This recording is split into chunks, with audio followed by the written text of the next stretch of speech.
The door opened, and my husband walked in like it was just another normal evening. Except he wasn't alone. Behind him was a woman in a wheelchair, quiet, pale, and looking everywhere but at me. For a second, the room went completely still. This was the moment most people would lose control. Yell, cry, demand answers. But I didn't. I smiled.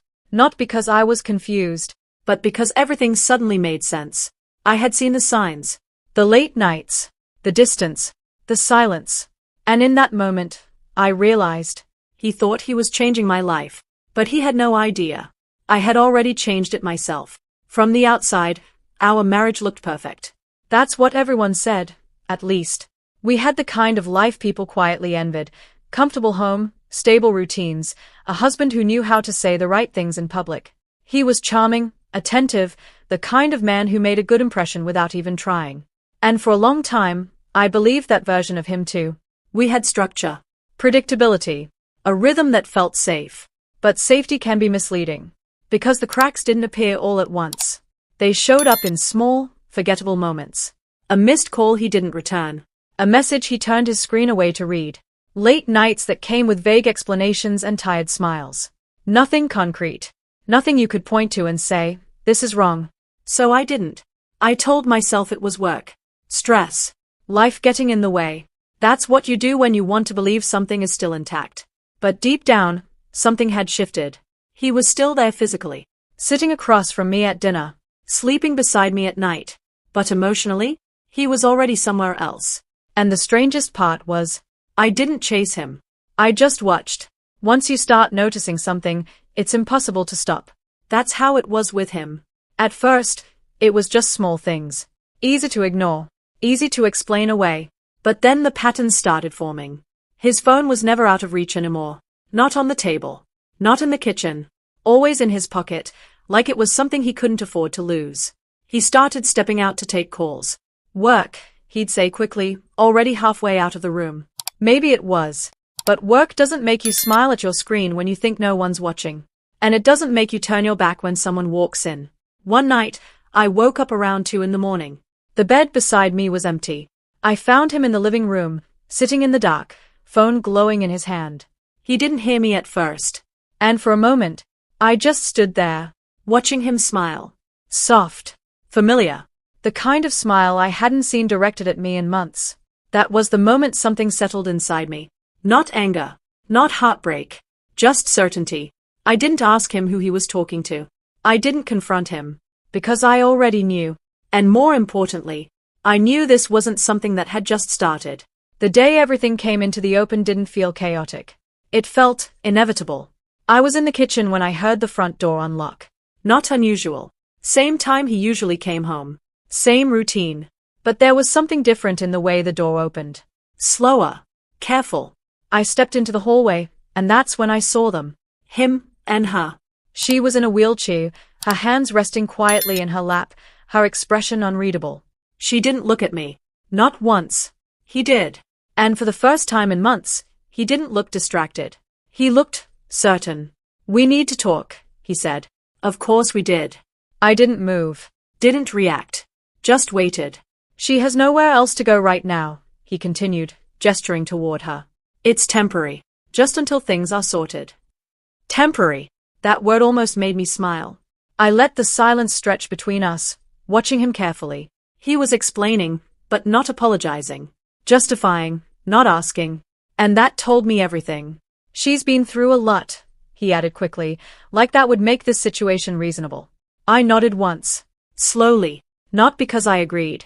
But because I understood something he didn't. This wasn't the beginning of the problem. This was the moment it finally surfaced. The moment everything hidden became visible. And standing there, looking at both of them in my home, I realized something surprising. I wasn't angry. I wasn't shocked. I was calm. Because now, there was nothing left to guess. I didn't ask any questions. That's what he expected. Confusion. Anger. Something loud enough to justify everything he had already decided. But I gave him nothing. Instead, I smiled. A small, quiet smile that made him pause mid-sentence. I see, I said. That was it. No accusations. No raised voice. Just 2 words. He frowned slightly, like he was trying to figure out what he'd missed. "You're okay with this?" he asked carefully. I tilted my head just a little. "You already made your decision." Silence filled the space again, heavier this time. Then I stepped past him, calm, steady, like this was just another ordinary evening. I picked up my phone from the table, checked the time, then looked back at him. "I'll be leaving tonight," I said. His confusion deepened. "Leaving?" "Business trip," I replied simply. It came up suddenly. That wasn't entirely a lie, just not the kind of truth he was expecting. He glanced between me and her, clearly trying to process what was happening. "You're just going?" I met his eyes. "Isn't that what you wanted? Space?" He didn't answer, because for the first time since this started, he wasn't in control of the situation anymore. And the strangest part was, the calmer I stayed, the more unsettled he became. I packed slowly, not because I needed time, but because I wanted him to feel it. Every drawer I opened, every item I folded, every quiet movement filling the silence he didn't know how to break. He followed me halfway into the room, then stopped. "This doesn't make sense," he said. "You're just leaving." I didn't look up. "You brought someone else into our home." "It's not like that," he replied quickly. I paused, then finally met his eyes. "It's exactly like that." He hesitated, and that hesitation confirmed everything. "I already spoke to the lawyer," I continued, my voice steady. "Everything's in motion." His expression shifted, confusion turning into something sharper. "What are you talking about?" "The house," I said. "The accounts. The business." Now he was paying attention. "You think I didn't notice?" I added. "The distance. The changes. I've had time to prepare." "You're overreacting," he said, but his voice didn't carry the same certainty anymore. "No," I replied. I just stopped ignoring it. Silence settled between us again. He looked at me like he was trying to catch up to something that had already happened. But he was too late.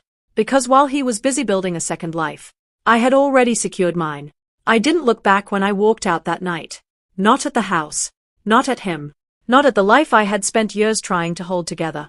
Because by the time I reached the door, it was already over. The next few weeks were quiet. Not easy, but clear. Papers were finalized. Accounts separated. Everything untangled, piece by piece. He tried to call. More than once. I didn't answer. There was nothing left to say. Some endings don't need closure. They just need distance. And for the first time in a long time, I felt it. Not anger. Not sadness. Freedom. Because losing something that was already broken isn't really a loss. It's a release.